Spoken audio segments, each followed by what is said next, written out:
the goals of content analysis, types of content analysis, type of data, steps in conducting qualitative content analysis, and then I will give you some examples, and then we will talk about the strengths and the weaknesses of qualitative content analysis.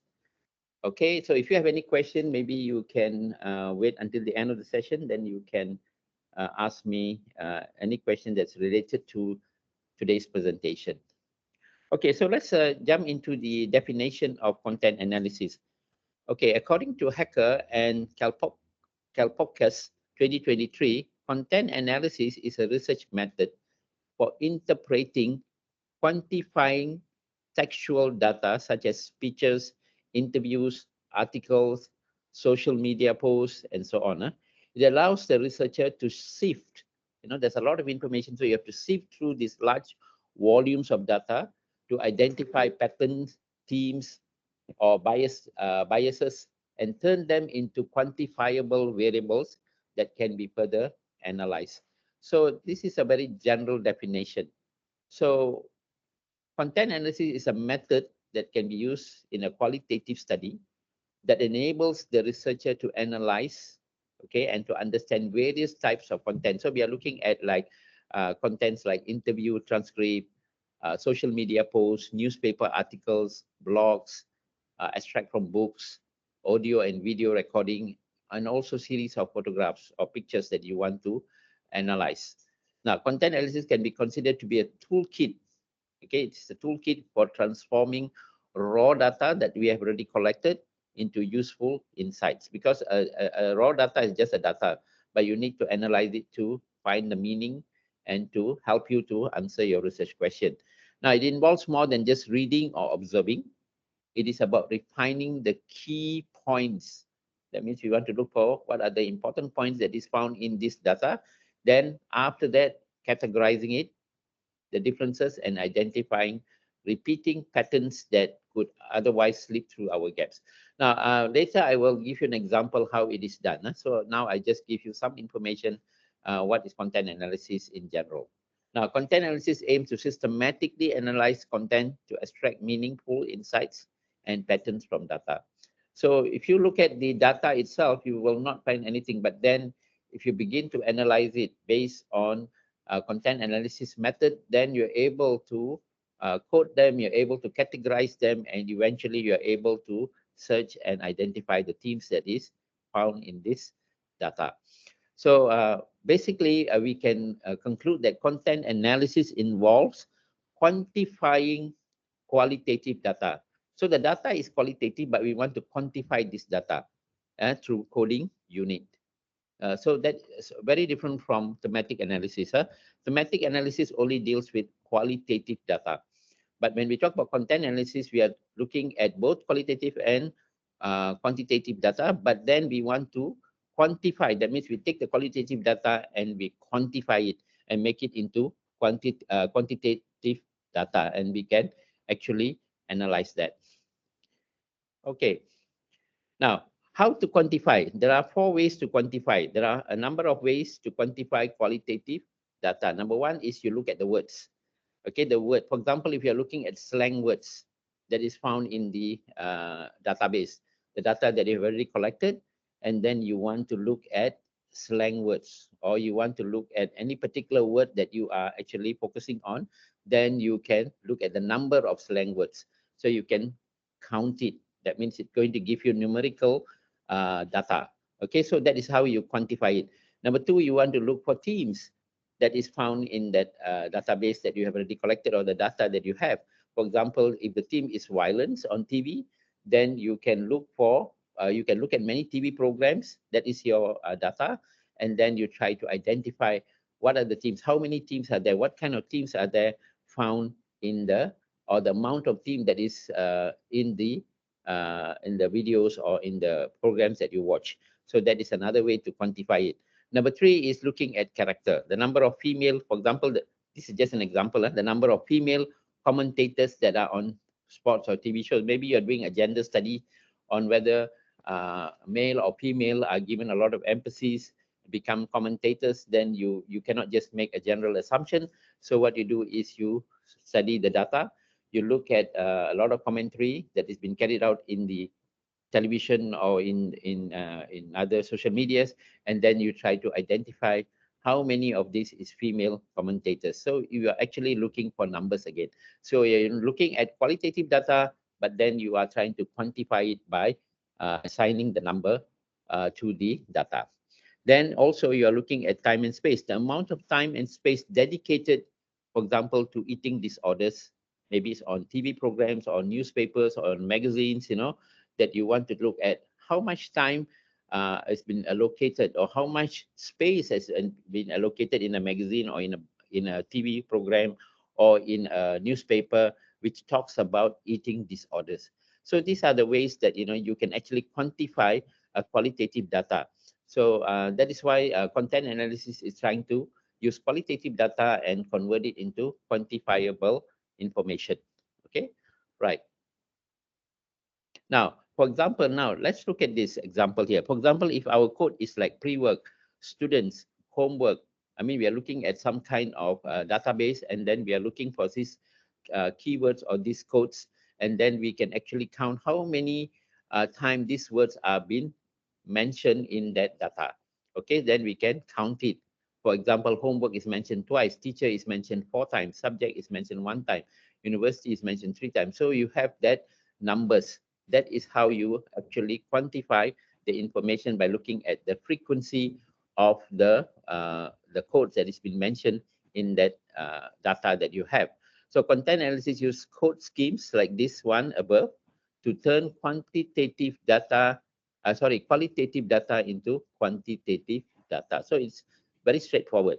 The researcher would then write up the interpretation of what the coding scheme tells them. So by looking at this information that has already been converted from qualitative to quantitative, what we do is we try to interpret, we try to explain, okay, this information, which is now in the form of a quantitative data.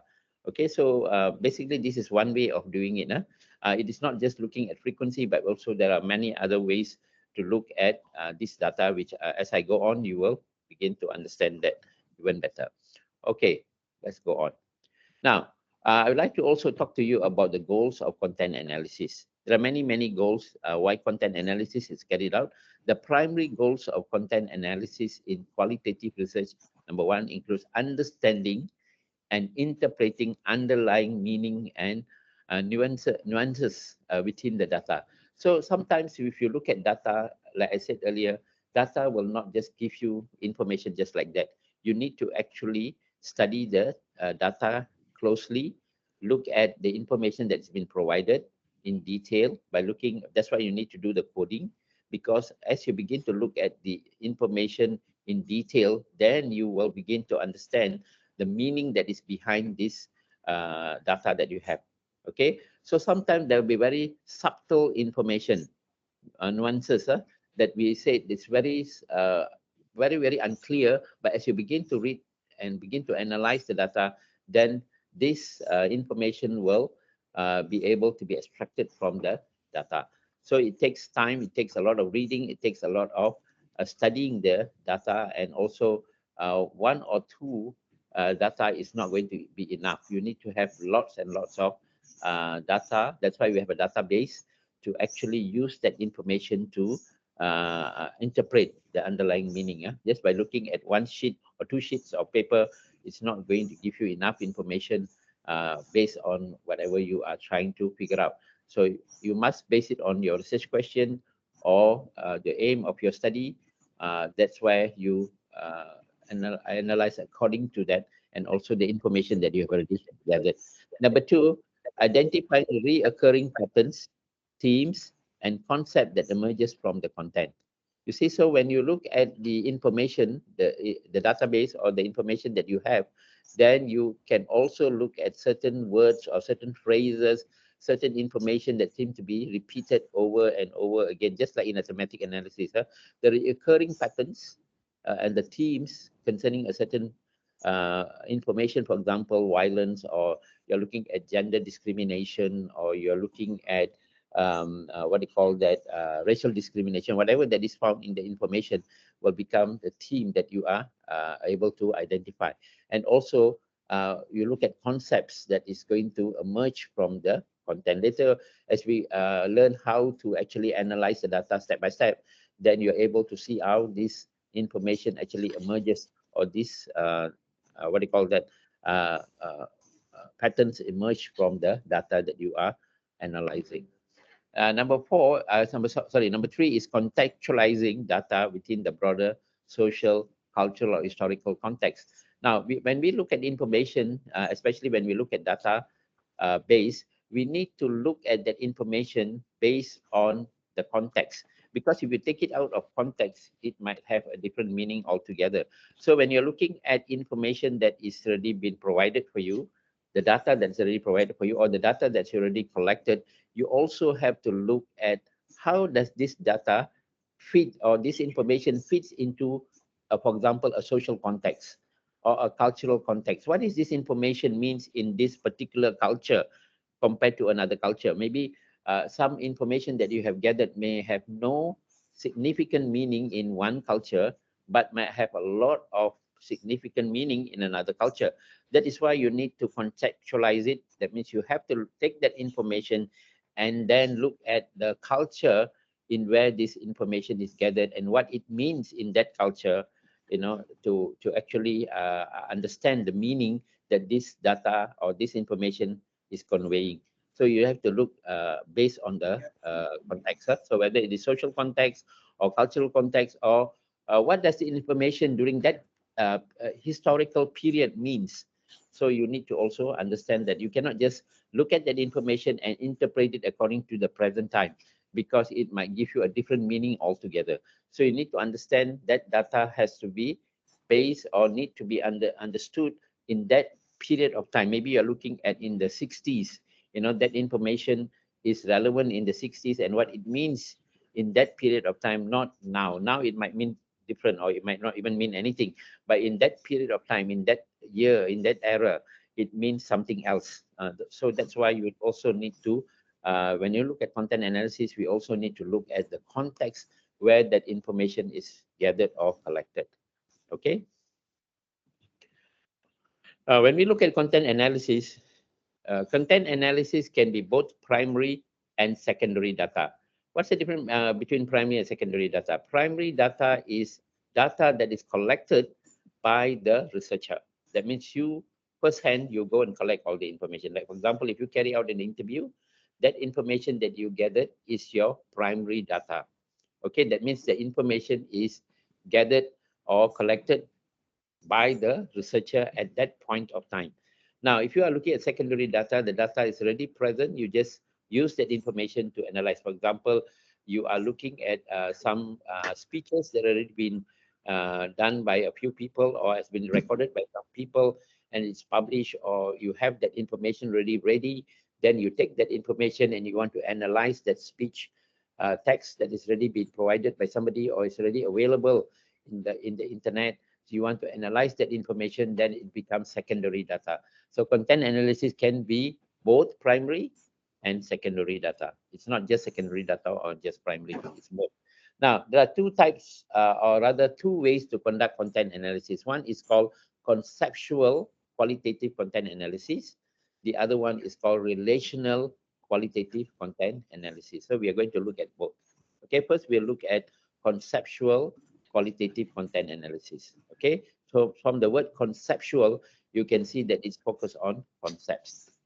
Okay, so conceptual qualitative content analysis focuses on explicit data. What is explicit data?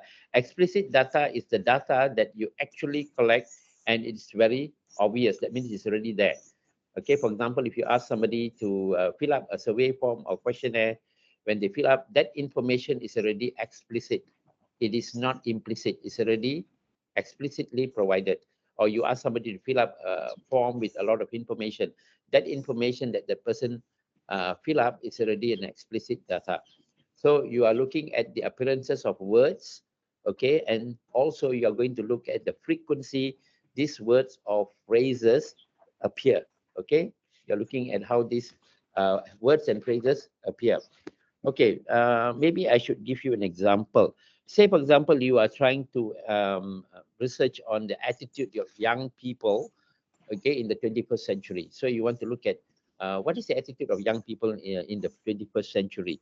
So what you're going to look at, you're going to labels, you look at the data that is provided, then you're going to look at the words and the phrases which are related to the attitude of that person. For example, you find words like, say, for example, you find words like self-centeredness.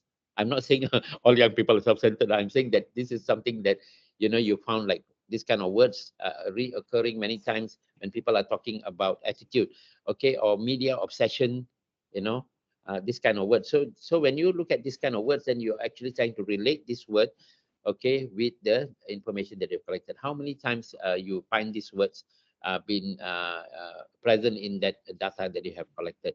So this is actually explicit, very, very straightforward, and it's actually at that level, we are not looking at the meaning or the underlying meaning. We are just trying to say how many words talks about people being self-centered. Okay, so how many words can you find in that data? That's all. So it's very, very straightforward, and it's very based on concepts. It's not so much based on explaining the meaning of what this word means compared to other words. That will be relational qualitative content analysis. On the other hand, when you look at relational content analysis, okay, then we are looking at meaning and the use of words derived from looking at the data in detail. Okay, now we are looking at these words that is found. Okay, we are looking at it in detail, relationship between words and phrases to those around them. So you have to read the whole text. You're looking at certain words, then you want to see what is these words related to all the other words that is found in that paragraph or in that text. Okay, so these are called implicit data. Okay, why is it called implicit data? Because it is interpreting from looking at how certain words are used in relation to other words. For example, you want to look at you want to understand the sentiment of people who are for example, you want to look at say for example, you want to look at the political um, polling. Okay, polling data. Okay, we are looking at like election polling data of a particular political candidate, okay, a potential political candidate, and you want to understand what is the sentiment of people concerning this person. So you are going to look for words that is in the information that you've gathered. You are looking at words like trustworthy or reliable, ethical. So that will give you some information about what people think about the politician that is mentioned in that text. So this is actually trying to understand what this word, how is this word related to the information that you are trying to study. Okay, so it is more of understanding the meaning that this word brings compared to all the other words that is found in the text. Compared to the earlier one, when you look at conceptual qualitative analysis, you're just looking at how many times this word appear, and what is this word, the frequency of this word, why these words appear many, many times, what it means when many times these words are mentioned. But here we are looking at the meaning that is being conveyed through the words that is found in the text. We are looking at how it is related to other aspects that we are actually trying to study. So the difference between conceptual and relational qualitative analysis is, one is explicit data, the data that is found just like that.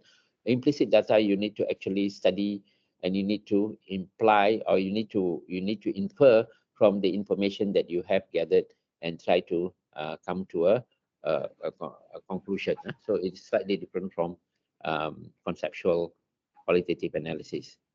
Now I'd like to continue talking to you about the types of data suitable for content analysis.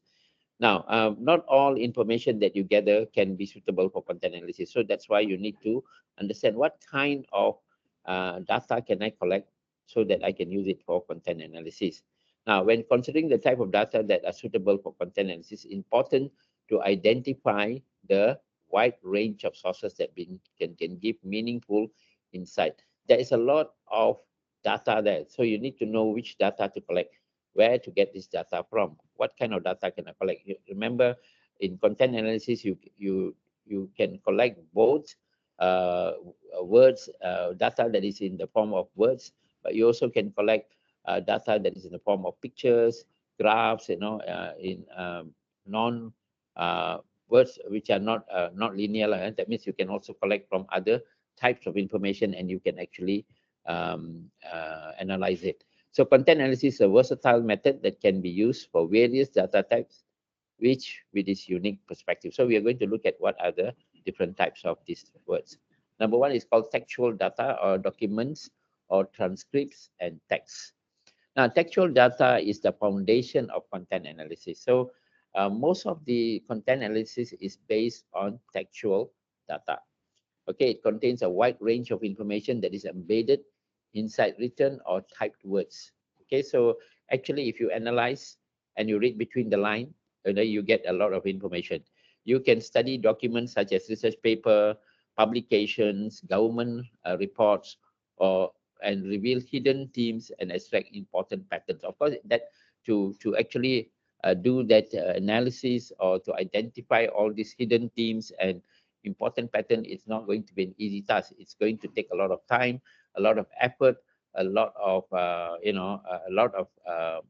studying and understanding the text that you've already collected from various sources, not just from one source, to come to a conclusion. You cannot simply just base it on one source and looking at one particular information and try to make a assumption or conclusion.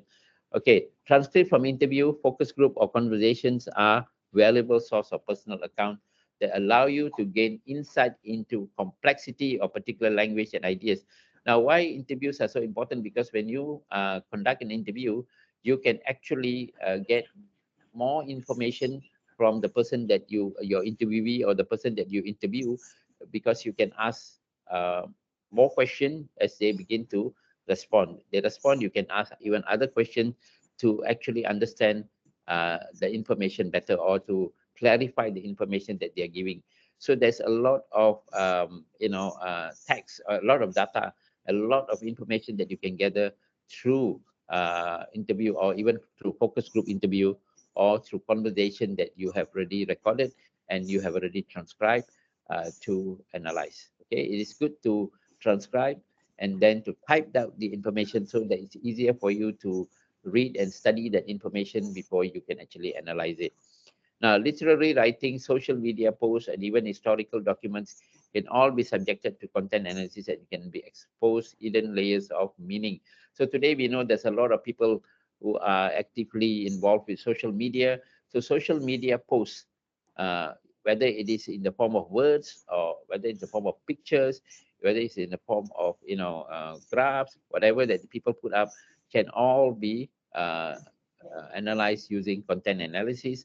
And like I said, you cannot just use it based on a few uh, posts, but you also have to look at a wide range of it, lots of it, before you actually can derive the meaning that is been given in that what you call social media post. Okay, so if you're looking at historical document, it is already secondary data. The data is already made available, so you can actually analyze that. What do you call that? The historical document, and then you can actually look for what is the meaning that is behind that document that you are analyzing. Later, when we go to the steps of analyzing the data, then you will know how to actually do this. Okay, visual data, images and photographs and artifacts are also important data that you can use for content analysis. Visual data, which includes images, photographs, artifact, brings a new level of content analysis, which actually you cannot do under thematic analysis. If you look at thematic analysis is totally based on written words or textual data. It doesn't has it's not based on photographs or visual data. Yeah? But when you look at content analysis, you can actually analyze even visual data. Okay, looking at visual data in certain period of time, or in certain social context, or in certain culture, the symbolic meaning of these visuals or these images will actually convey a lot of meaning to people who are actually looking at this information. This visual content can convey emotions, cultural setting, and societal trends that will be difficult to explain through textual data. Through textual data. So sometimes certain information are given through pictures, because picture tell you a thousand story, right? So if you know how to analyze this picture by studying the picture and by interviewing people who are familiar with this picture, or who live in this particular culture or understand this culture, then you are going to get a lot of information concerning this picture and what it means in that culture, or in that society, or in that era. You know what this picture means compared to only looking at textual data. Maybe during that time there was no textual data, or people have not written anything. As you know that information grew from pictures to written text. So during the olden days, many symbolic or graphic representation or drawings and images were used to convey information. So today, of course, we have modern technology, so we have all kinds of information. We have infographic posters which has both pictures and text. But we are talking about some of the information can be in the form of just images or visuals or artifacts or photographs, which can also be analyzed under content analysis. Now we're going to look at what is the importance of content analysis in qualitative research. Okay, so content analysis is one of the crucial qualitative research methods that systematically analyze and interpret data to extract meaning and insights and understand patterns. As we have already talked about it earlier, content analysis is one of the qualitative research tools besides systematic analysis. But today we are just looking at content analysis. So it is crucial for us to understand the reason why content analysis, the key reasons why content analysis is important. Number one, we can use content analysis to gain deep insight. Content analysis enables you to identify hidden meanings, and implicit messages and underlying themes, allowing for a thorough understanding of your data. So the deep insight into the data needs a lot of studying of the uh, the the content of the information that you have already gathered. By just looking at the information, reading it once or twice might not give you a good information that will not give you the meaning that you are looking for. So you need to actually read it many times, and you have to analyze the data based on the frequency of words or frequency of phrases. What does this word or this phrase means?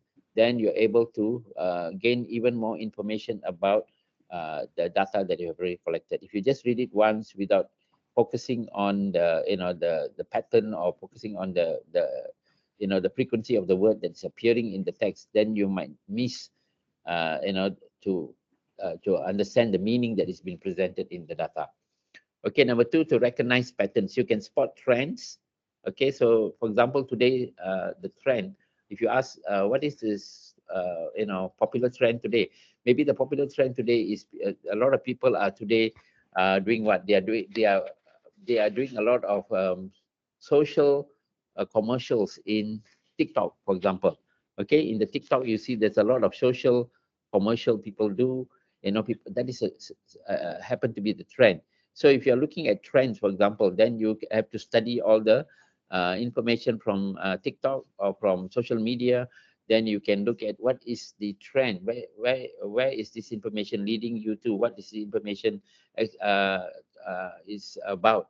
Depending, of course, depending on so, your aim or your research question that you've already set to identify. So you are going to look at trends, so you can recognize the pattern by looking at the trend.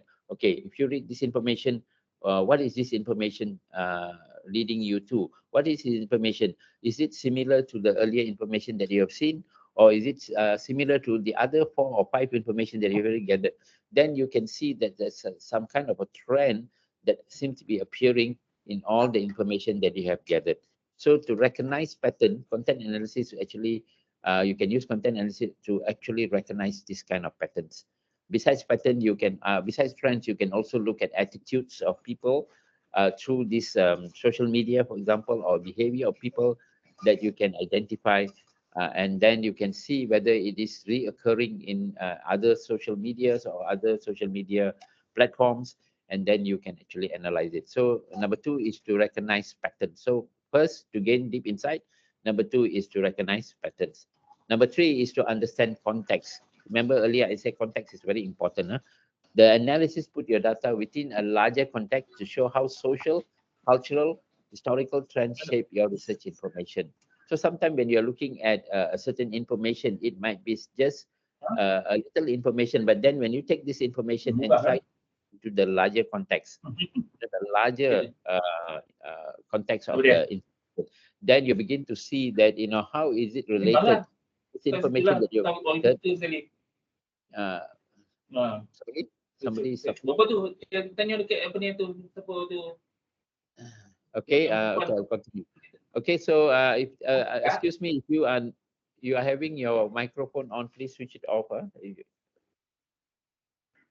Thank you. Okay, so you need to understand the context, and the analysis put the data within a larger context, because anything that you have gathered, the information that you've gathered, you can also relate it to a larger context. For example, if you're looking at TikTok, TikTok is just one context that you're looking, but this TikTok is also connected to siapa tu anak apa ni tu? excuse me, somebody's mic is on. Can you please mute your mic?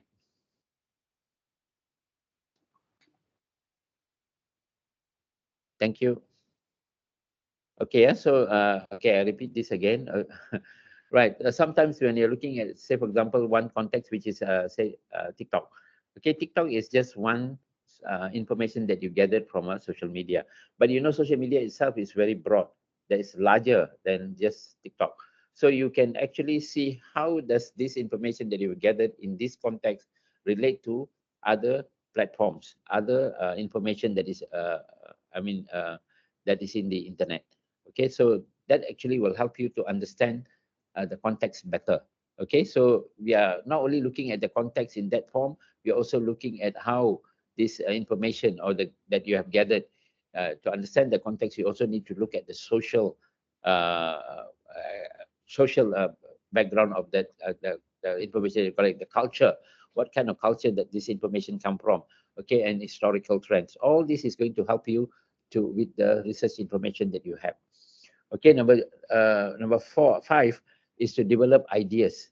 So qualitative content analysis actively contribute to developing and improving the research ideas by identifying concepts. So sometimes when you are looking at data, you cannot have enough information, or you are not clear about the information that you are trying to gather there. That maybe the information is not clear enough, or you are searching for a kind of information that is going to help you to understand the data that you've collected. So by actually studying the concepts, okay, by studying the data, by studying the information that you've gathered, it will help you to understand the concept, the relationship between concepts that is found in that data, and also the connection between this information with all the other information that you have gathered. So it will actually, in the long run, or in the process of analyzing your data, it will help you to develop the ideas that is found in the information. Sometimes certain database can give you more than one or two ideas.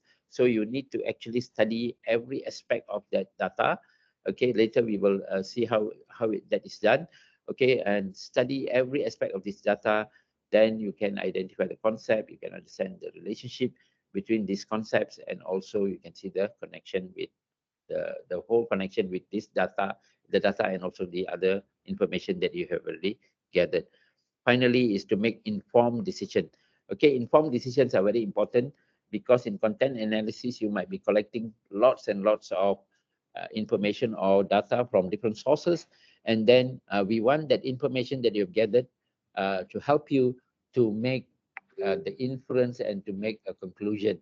So if it is not enough information, or the information is insufficient, then you cannot make informed decisions, because informed decisions are based on not just one source, but it's also based on different sources of information that you have put together. It can come from different domains, okay, and then or it can talk about different strategies or policies that is going to help you with analyzing your information, or to understand the information that you have gathered. So content analysis can help you to actually make informed decisions. Okay, right? Now, next one. Now we're going to look at the key steps in conducting content analysis. Okay, so a systematic framework will help you when you start your content analysis project. Okay, so you need to have a framework. They'll lead you through the process of drawing out valuable insight from the data. So most qualitative analysis method use this approach to study and to analyze. So by following this procedure, you'll be confident that your analysis is comprehensive, organized, and able to uncover the content hidden layers. So let's look at the steps that is involved in conducting content analysis. Okay, let's look at the first step. Now, of course, the first step in any research is to collect data. Okay, so you need to have your data. Of course, the data is collected based on your research question that you've already set beforehand. Okay, these are your research questions, so you want to collect data which is relevant or related to your research question. If not, you'll be collecting information that will not be useful at all.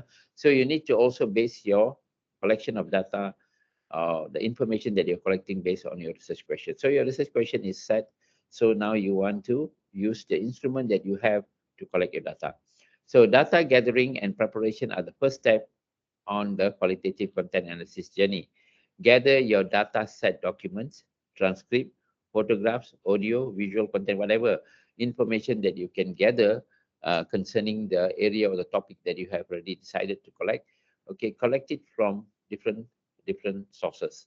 So you have documents, you have transcripts, maybe from interviews, you have photographs, you can also have video visual content. So all this content you gather first. Okay, make sure the data is relevant to the goals. Like I said earlier, it must be relevant to your research question of your study and covers the range of facts that you want to investigate. Okay, so that you have to be very clear, because you have to make sure. If not, you might be gathering some information that is irrelevant, and then it will be a waste of time and effort. Okay, organize. After that, you have collected all this information, you need to organize and structure your data so that it can be quickly accessible. That's why I said earlier that if you have gathered a lot of information, maybe you have written that information or you have recorded the information, it's good if you can type it out, because when you type it out, it's easier for you to organize, easier for you to assess the data. Or you can, if you want to use a software to analyze your data, you already have the typed version, because it's easier for you to upload this information to the internet and to analyze it. So it is good to organize and structure your data, okay, in the form that it is, it is flexible enough for you to use it to analyze it. This step sets the groundwork for the next step, in-depth analysis. So first, data collection and preparation. So I think this is the most easiest step of all. But at the same time, you also need to be very focused and able to see that the information that you have gathered is related to your research question or your research purpose or aim, okay, or your objectives. It's very important to capture the relevant information needed for the content analysis so that there's enough data for the intended content analysis. Because content analysis, from the word content analysis itself, the focus is on the content. So if you gather some information, maybe due to, you interview somebody, but because your interview questions are very weak or very vague, and you're not able to collect enough information, then it is not, it's not going to be good for you to do your content analysis, or it's not going to be sufficient for you to do your content analysis, because you have to have enough data. That's why I also said earlier that if you are doing content analysis, you also need to gather the information from different sources, not just from one source. Okay, and then if you are collecting from one or two sources, make sure that the data that you collect is rich enough, it is sufficient enough for you to carry out the content analysis. Okay, just like any other research, content analysis also involves sampling. Now, the sampling here is different from any other research. The sampling here is not, we are not sampling how many people or how many product, but we are sampling how many content.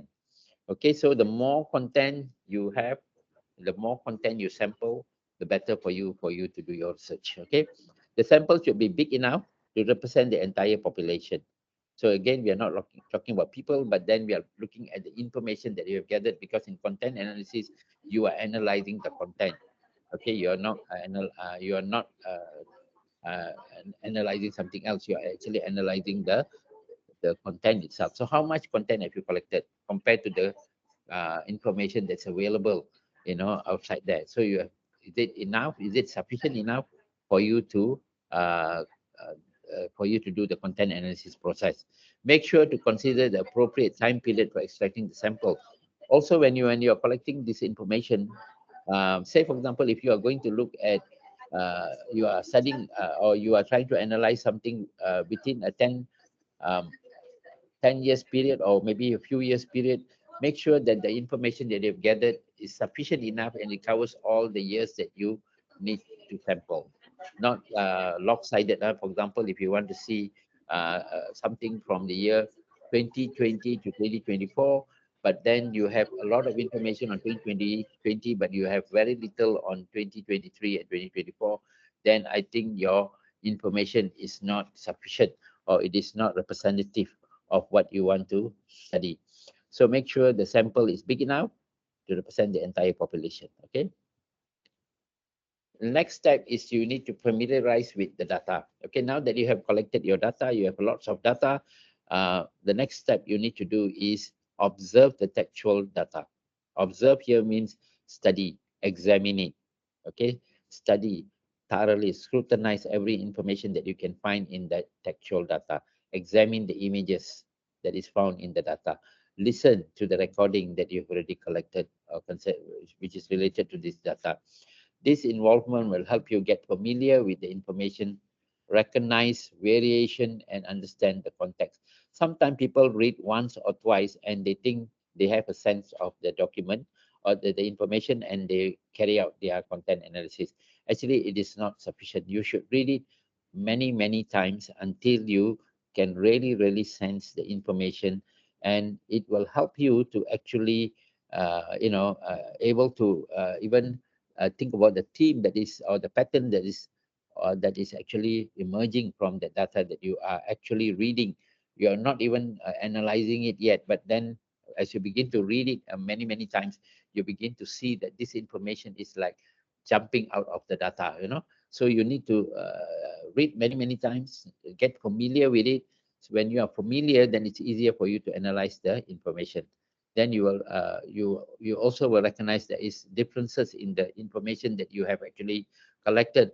That's why you will recognize variation, and you will understand the context where this information is given.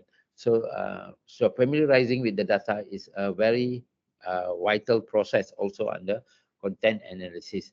As you read through the information, take down your initial ideas. That's why as you are reading, as you're going through this information, have a piece of paper on the side so that you can write down what are the ideas that is coming out, what kind of code or theme that is coming out. You can write it out. Then you can, based on that, ask a lot of questions concerning the information that you have gathered. Because when you do that, you can actually, that will help you to create the theme that is going to, when you analyze it, uh, it's going to can be revealed from the data that you are analyzing. Okay. Number three, initial coding. Now, a code is a label that you assign to a text that has been analyzed. And text can be word or a phrase. For example, the code politician is assigned when there is a mention of any political person in the text. Now, then if you want to put the word politician, it's going to be such a big word. So what you can do is maybe you assign it like P1. P1 means you're talking about politicians. Okay? Maybe P1 means politician in your own country. P2 means politician in another country. So you can have your own initial coding or codes that you can help you to understand. When you look at the code, P1 means politician. Maybe if you have like another code, for example, say for example, W1, or W1 talks about war or something like that. So that when you assign this kind of label, it's easy for you to analyze your data. During the coding process, a number of numbers should be assigned. Like I said just now, P1, V1, whatever. It's up to you as the researcher.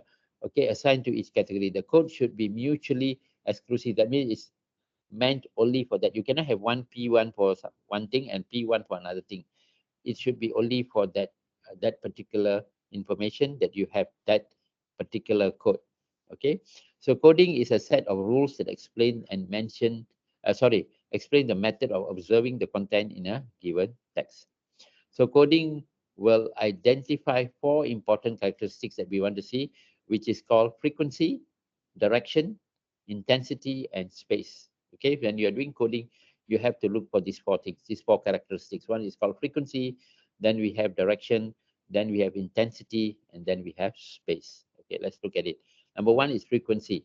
Frequency is the most easiest one because it describes the number of times a particular code occurs. So if you are looking at the text and you have a lot of P1, P1, P1, P1, P1, a lot of P1 means politician just now. So you see a lot of this information is found in this text.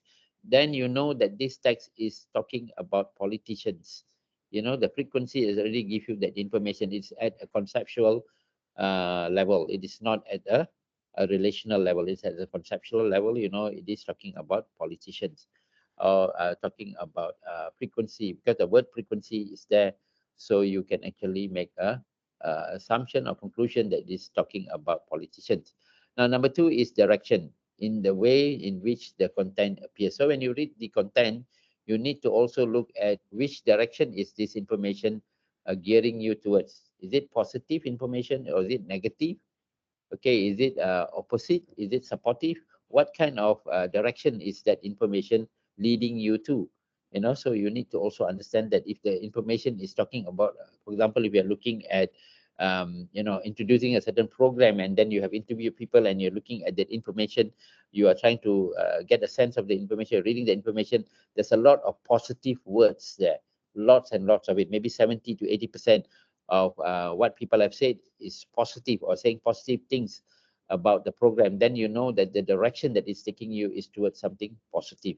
But if there's a lot of negative things, a lot of people are saying that they are not interested in the program is bad, or the program is time consuming, the program is this and that, and then you're able to identify all these words, then you know that it's actually going towards the negative or the opposite direction. So this is also something that you can do when you are looking at content analysis. You're looking at the direction that the data is actually leading you to. Number three is the intensity, denotes the amount of strength towards a particular direction. So just now we said that, if it is talking about the program being positive, then you need to know that how many percent, how much people are saying that this information is positive. Then we'll talk about the intensity of it. Just now we are just talking about direction, where it's leading you. Now we are talking about how much is said. So you can make a rough estimation. Say, for example, you found out that, you know, um, 70% of what people are saying is positive. So, the intensity is, the strength is towards something that is positive. Okay, then we also look at space. This is much easier to look at because you just look at the information, how much the information that you have gathered is assigned in the text is on a particular thing. For example, if you read the whole text that you have collected, a lot of space has been allocated on, the positive or the significance of a particular program. Then there's a lot of space that's been provided in the, say, whether it is in the text or whether it is in the social media or whether it is in the TV programs that is talking about the importance of this stuff. Then you know that the space that's been assigned to this is towards that, and that is also another way that you can actually study and find out, how much space has been allocated. The easiest way is to look at, say, for example, if you're looking at a text that is be given to you, maybe it is a speech given by somebody, you can see how much or how much in the speech, okay, how much space in the speech is talking about a particular uh, element. For example, if the person is talking about development of the society, how much information given in the text talks about developing the society. So that is the space provided in the text that also going to give you some kind of direction, or going to give you some kind of what do you call that, um, information that's going to lead you to that. Huh? Okay. The list of words, phrases, images, videos, etc., is loaded with into social media and other data sources to locate them in the source. Okay, coding fetches highly reliable data as the word or phrase either exists or it is absent. So if you have done this coding, then you can see if you are studying a social media, you can say whether this information is present or not present there. If it's present there, okay, then it is, you see the frequency of it, you see the direction is there, you see the space that is provided in the information is there, the intensity of the information is there, then you know that it is present and is leading towards that. Okay. Okay, step 4 is developing categories. So later I will show you example of a coding that's already been done. Now, step 4 is developing categories. When a set of basic rules in hand, it's time to create categories. Now, we already have the code. Now we have to come up with the categories. Begin categorizing relevant codes together to construct large topics or groups. This coding process entail structuring the files according to the conceptual link, similar to the relational analysis. Now you're looking at these codes that you already assigned. Now you're looking at this code. What is this code actually talking about? How can I combine this code or collapse this code to form categories? What is it talking about? Is it talking about, say for example, if you are talking about honesty, reliable, charismatic, then maybe it is talking about character. So your category becomes characteristic of the politician. So you have a category already. So you need to look at the code and then you have to come up with the categories. By categorizing your data, you build a framework that highlights the overall concept and relationship found in the information. So this is not something that is easy because it takes a lot of time to study the information that the data that you have, and to assign a code, and then from the code you begin to you begin to combine certain codes to form the categories. So is a process. Okay, so here is an example. Okay, this is an example of a research done concerning a patient who has just gone through an operation. Okay, the patient already gone through an operation. Then first you have the meaning unit. Meaning unit means the actual information given by the patient. The person said this: cannot do what other healthy person do. I lose touch with people. I feel lonely. When I feel bad, I do nothing. I can never be really sure that tomorrow will be a good day. I can make plans. I do all this information given there. So from there, you need to first condense the meaning, because there might be too much of information. So you have to read and try to find the gist or what the person is trying to say. So here, cannot do what other healthy person can do, lose touch. So you just look out for the keywords and then you put it under the condensed meaning unit, because the condensed meaning unit is going to help you to do the code. If you're just going to look at the meaning unit, the actual words spoken by the person, it's lots and lots of information. So you need to read and condense it. And then after you condense, you can actually come up with a code. The code here is lose touch with people. Okay, so it's up to you how you're going to assign the code and give it a code, because it is, you are the researcher and you are looking at the information.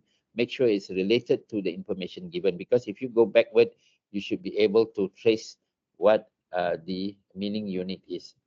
Okay, then from the code, you have the subheading, which actually sometimes you can just take the code and make it into a subheading, like lose touch with people. Then, of course, there are other codes which you need to combine. And then maybe the category can be social isolation. So the person feel lonely, right? So you have to derive the word social isolation. Social isolation is not found in the meaning unit or in the condensed meaning, but then you can actually based on that meaning unit and condensed meaning and the code, you come out with a word that can encompass or encompasses all this information that you have already gathered, and then you come up with the word social isolation. So that is the category. Okay, then eventually when you have more than one category, here is just showing you one category, but when you have a lot of categories, then you combine these categories and then you come up with the theme. So the theme here is an experience of loneliness related to social isolation. So you can see it is related to the category, related to the information given by the patient earlier, So all this will lead you to the team. And this team is the one that you're going to later use it to answer your research question. Now, after you have done all that, after you have come up with the code and you have come up with the categories, of course, if you are doing it at the conceptual level, you might just have the frequency. You can say, how many percent of the data says that the person is honest or what. That is at that level.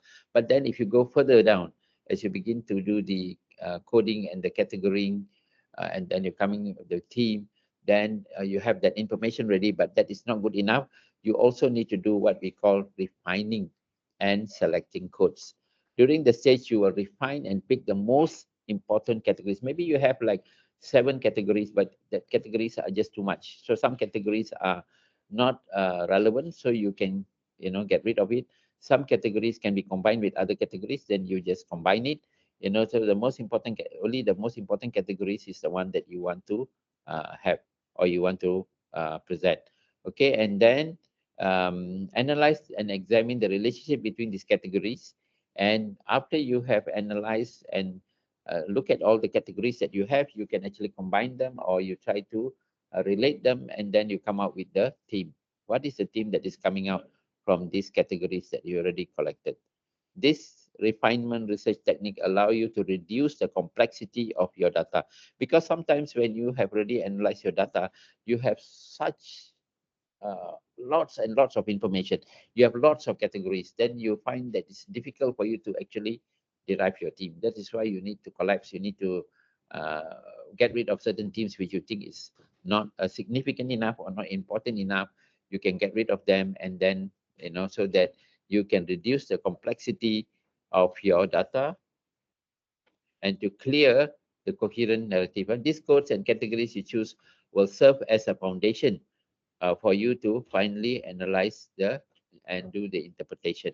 Okay, so um, this is a process where it's actually not easy, but at the same time it is not difficult actually, because if you have been analyzing your data and been looking at the categories that you have set, the codes you have already done earlier, it will be quite uh, easy for you to do it. But if you find it difficult, then you need to do it a little bit slower lah, you need to, maybe you might make some mistakes. But then again, like I said, in research, you need to look at data over and over again. Of course, to make sure that your information has validity and reliability, you also need to have somebody else to check on the coding that you have done, so that you can actually justify that the information that the way you have actually analyzed the data is validated by somebody else, so that it will be more reliable. Okay. Finally, analyze it. No, not finally. Analyze the theme and the pattern. Observe the emerging themes and pattern using the improved codes and categories. These themes capture the key ideas and insight. Okay, include in your data. Also consider the frequency, significance, the relationship between the various codes and categories. So all these are in the process. So you might have themes, but these themes also can be combined to form overarching themes in the themes that you have. Sometimes you might have like 4 or 5 themes. Actually, these themes also can be combined to form the main theme or the overarching themes. That one can be also be done. Identify new themes, pay close attention to topic that arises naturally from your data. These themes represent the analysis, key message, points of view, or phenomena. So it is a process. It is a process. It's not something that is going to be very smooth sailing. Sometimes you need to go back to the code or go back to the meaning unit and see whether something that you miss or something that you need to look again second time or third time before you actually finalize the team and the main team. Of course, after you have done all that, you can actually do the reporting of your finding. As you are going to interpret the report, your finding follow the crucial action. For example, extracting meaning from code data. Examine your code data for relevance. Investigate how individual codes and categories contribute to overall picture. That means you have to actually go back and see before you actually finalize or before you report. You from the team, you go backward, look at the categories, look at the code, and make sure that you have actually analyzed it or you have actually come up with the right team based on the way you have analyzed the information earlier. Okay, so that is why it's important for you to go back and consider how, because the team that you are going to finally report, okay, it is going to affect your research question. You're going to use that to answer your research question. So make sure, if you have analyzed it well, then, and you have gathered the right information, you should be able to answer your research question. You should be able to answer your research goals. But if not, you have to go backward and see where you have gone wrong, or which information is missing that is still in the meaning unit, which you have not actually derive it, or you have not taken it out to form categories or code. Communicate findings effectively and create a clear and solid script that explains your result effectively. Of course, you need to explain your team or whatever you have analyzed. The explain crucial ideas, use descriptive language, use a language where you need to explain in detail. Okay, and you can also use graphic elements to explain. Your goal is to communicate your idea in a compelling and understanding manner, so that when people look at the information or the data that they already analyze, they can see that it is clear and it's easy for them to understand, and it's actually answering your research question. Finally, like I said earlier, you must also enhance validity and reliability. It is critical to ensure validity and reliability of your qualitative research in order to produce credible and trustworthy results. So most of the time, what people will do is, after they have done their the analysis, they will ask another expert in that field, or they have somebody who is also good at this. You can have member check, somebody to check on the information and see whether it is but whether it has been properly analyzed. Of course, it needs time. Or you can have another person, two people to check on that coding. You can have an inter-rater reliability test to see whether the information has been, the coding has been done properly, or the way you have analyzed has been done properly, so that you can ensure that the data that you have already transformed from raw data to teams to answer this question is correct, so that it will help you to enhance the validity and the reliability of your study. So this is also very important. Now, here is an example, another example showing you the meaning units. So you have to do the condensation. For example, I just take one or two lines here. For example, this person say, I still have nightmares about the sound. This is about somebody who has gone through a accident, a car crash, and the person is recalling what happened to that person during the accident and after the accident and in the hospital. Okay, I still have nightmares about sounds that other cars and the lady screaming. So that is what the person said, and then you condense it to nightmare about sounds of crash. You see, so you need to condense it, because if you take the whole thing, it's a lot of information to code. So you just gather and you try to read and then try to make sense of it, and then you condense it. For example, it is a crazy place there. Do you know? Do you work there? Emergency center is a crazy place. You see, so these are how you condense from the meaning unit. I mean, the actual word spoken by the person or the person who you have interviewed, and then you condense it to something that is easier for you to analyze, to understand, but without changing the actual meaning of what the person have said.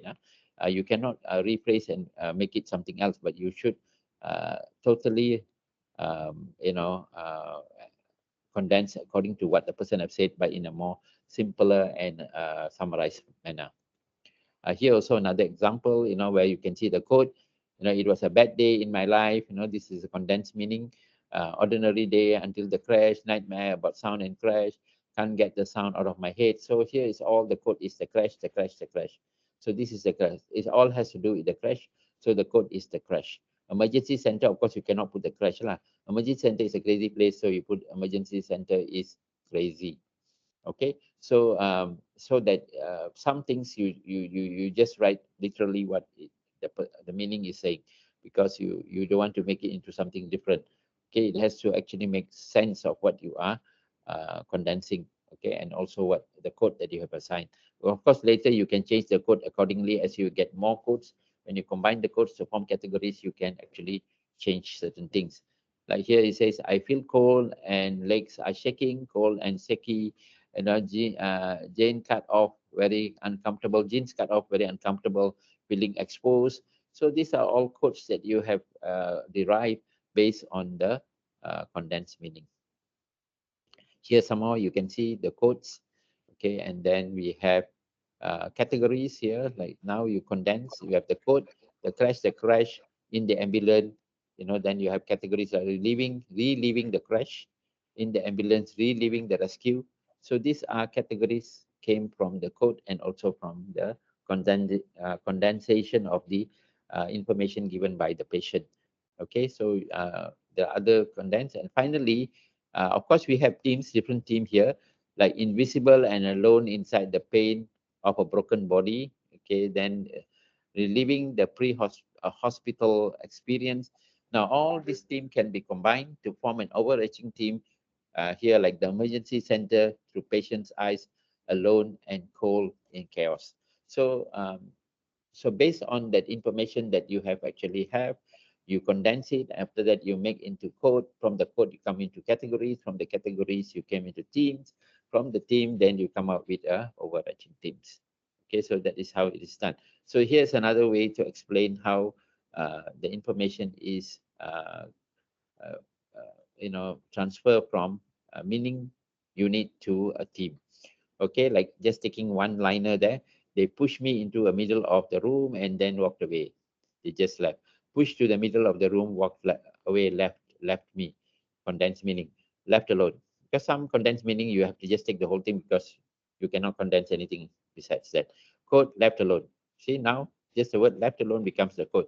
The category staff action and non-action. Staff action and non-action. What is the action by the staff and what are the action not by the staff? And then the theme, not a person, just a body in a hectic emergency center. Emergency center. So not a person, just a body. A body means that person in a hectic, okay, EC. And then finally, the overarching theme is the emergency center through patient's eyes alone, cold in chaos. See, so it is derived from the meaning unit. Just like when you do a thematic analysis, okay, you come out with the theme. But the focus here is not so much on the theme. The focus here is the content itself. How much content can you have to come up with the theme? So the more content you have, the better is your analysis. And the more sources of information that is coming to you is better, okay, compared to just one or two source, which is not sufficient. Okay, finally, we are looking at the strength and of the content analysis. Content analysis is there is flexibility, can be used for written records, interview records, speech, transcript, and even you can use non-text data, images. You can even use images to actually analyze. Of course, you must have lots and lots of images, not just based on one or two images, not enough.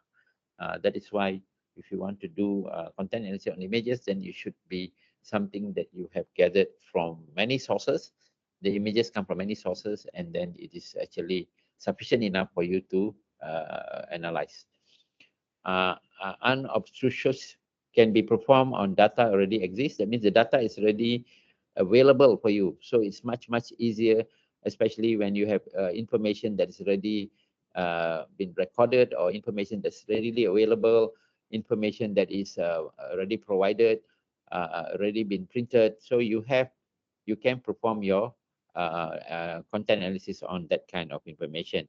And because it's already information that has already been printed or already been published, it is not research, but it's information that already been published. That means you have a lot of speeches or you have a lot of information that is in an article or in a book. It's already there. So you have very few ethical issues to consider. Okay. So ethical issue here means you don't have to like go back and get permission because the permission is already there. But of course, if you are using that information to do your research, you have to get you have to, you have to, what do you call that? Acknowledge that information, the source of the information. But then again, if you are looking at a printed material, the information already made available to public, then you can actually use that information to analyze or to use it for your content analysis. easier to access the data you need. So the information is really available. Because of that, it is very easy to access this information. However, content analysis also have its weaknesses. The problem here is with reliability, because there's a lot of subjectivity here.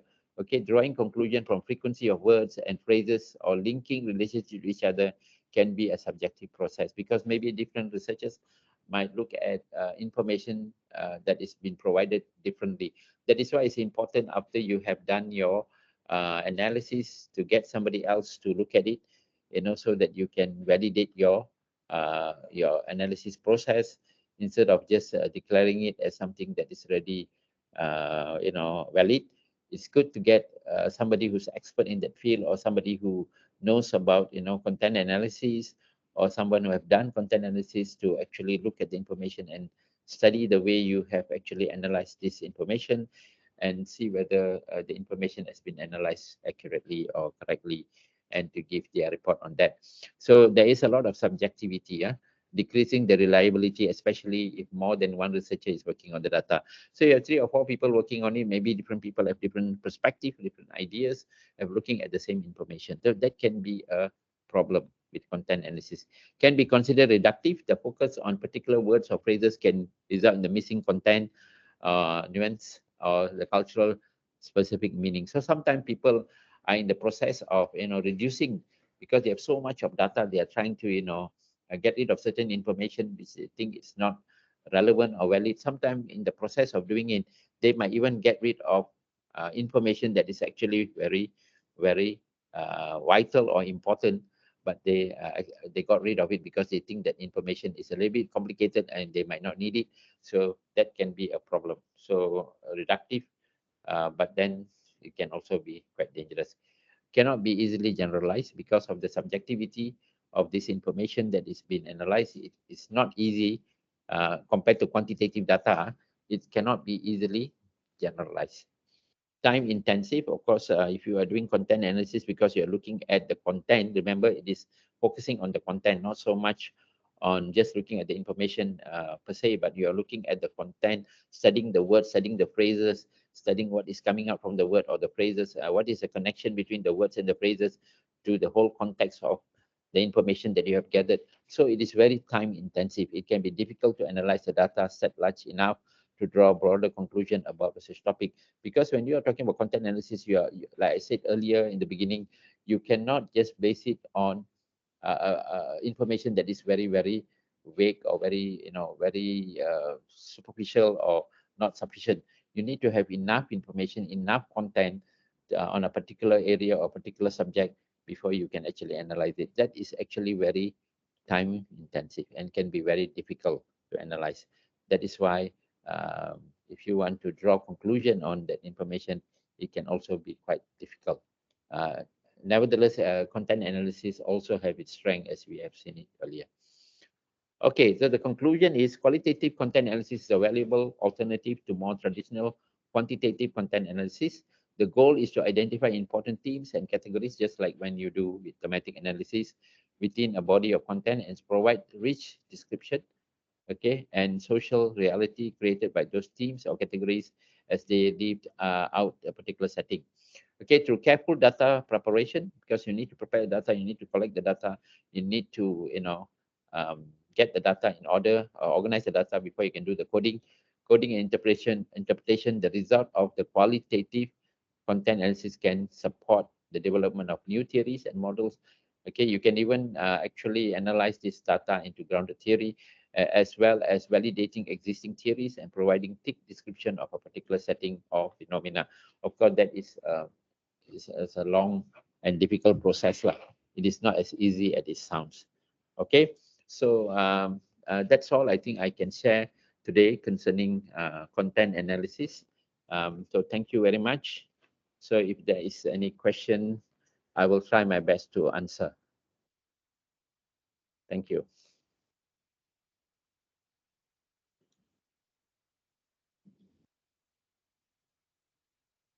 Any question?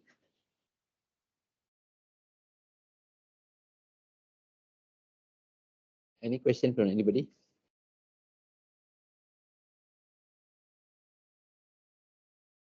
Yes, Lee Lei. Yeah, go ahead. Hi, Prof. Thank you for your sharing. And Yeah, I have a question about content analysis. yeah. For example, I am a counselor in a university, so I made a lot of record of counseling Okay, experience. And but I think this contains maybe subjective or had a bias. So okay, I want to. My question is that is whether it is used to do content analysis. Thank you. So is it okay. clear? My question? Yeah, yeah, yeah. Sorry. Thank you very much for your good question. It's a very good question. So you have you're a counselor and you have a lot of recording when you do counseling, right? And then you want to analyze this data. I want to get it clear.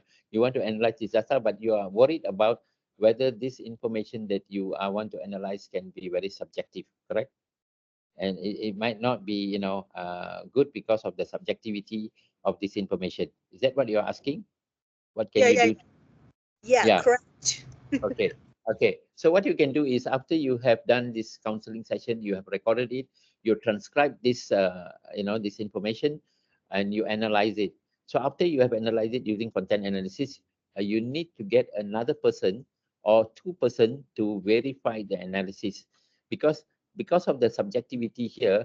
Then if you say, okay, this is what I found out, or this is what I gathered, it is not good enough, because there is such thing as research biasness. Then people think it is because you want to make the data look good, so that's what you are saying, and that's how you analyze the data. So it's good to have one or two person who are also expert in the field, or you can find somebody who is good at this content analysis to look at this information the way that you have analyzed and give their opinion or their report about it. That's why we have what we call inter-rated reliability. You can have two people to look at the analysis and give their their opinion about it, whether it has been analyzed correctly. Then you can mention that in your research or in your writing, and that will actually help to to overcome the subjectivity of that information that you are actually providing. So that will be good. So that's what I will ask you to do, to get another two, or as at least one or two person to look at your analysis and to give a report whether the analysis has been done correctly or done properly, or what is your opinion or their suggestion how to make it better. Okay. Okay. Mm. Okay, thank you. So I can it means that I can invite other counselors. Yes, Yeah, yes. But help make me. sure the counselors are very experienced people, not someone who is just starting off.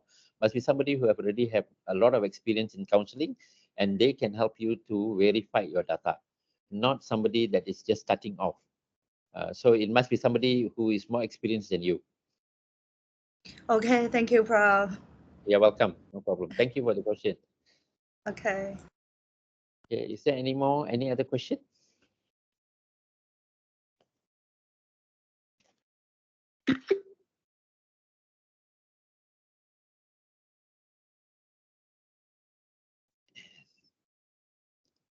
Okay, I think there's no question. So no question means thank you very much. Okay, thank you very much. If there's no question, if there's any other question, you can ask me. I give you a few more minutes. If you have any question, you can ask me. If not, you can contact me if you have any other question in Lincoln University College and the Faculty of Social Sciences, Arts and Humanities. Okay, thank you very much. Thank you for attending this workshop. Thank you, Prof.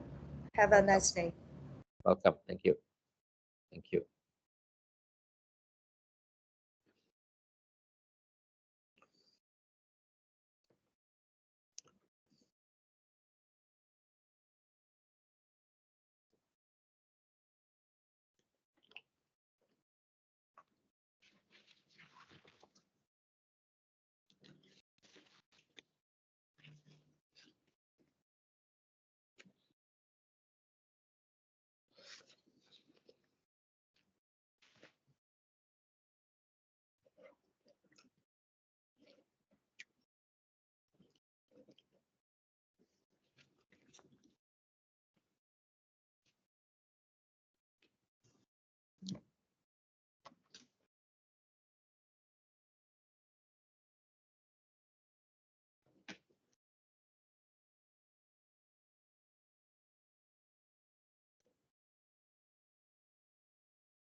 Okay.